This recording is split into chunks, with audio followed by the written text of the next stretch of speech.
para decretar vitória na tua vida. É só você orar Ele e exaltar o nome dele. Se teu inimigo esperava pra te ver caído nesse chão, com semblante fracassado, sem ser campeão, ele se decepcionou, porque Deus é fiel, é fiel. Se teu inimigo esperava ouvir você dizer eu sou perdedor, pois o vento soprou muito forte, me desmoronou. Aleluia. Ele se decepcionou,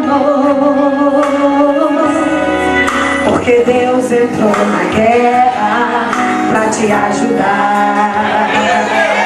Esta causa hoje é dele e a vitória é sua. Deus não vai deixar o inimigo te humilhar, humilhar. Olha Deus, só vendo que é impossível. Hoje para você, quem está vendo está dizendo isso é incrível.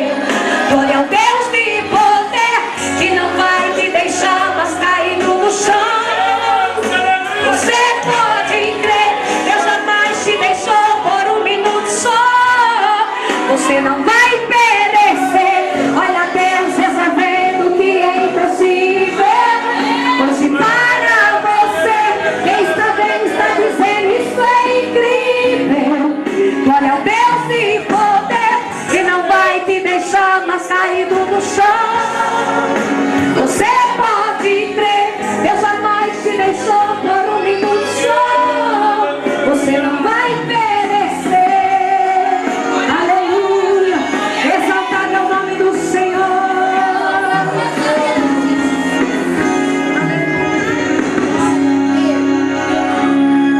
Se teu inimigo esperava ouvir você dizer eu sou perdedor, pois o vento soprou muito forte, me desmoronou. Eu te digo que mais uma vez ele se decepcionou, porque Deus entrou na guerra pra te ajudar. Essa causa hoje é dele e a vitória é sua. Deus não vai deixar o inimigo te humilhar, humilhar. Olha Deus resolvendo o que é impossível. Hoje para você, quem está vendo está dizendo isso é incrível. Olha o Deus de poder, que não vai te deixar mais caído no chão.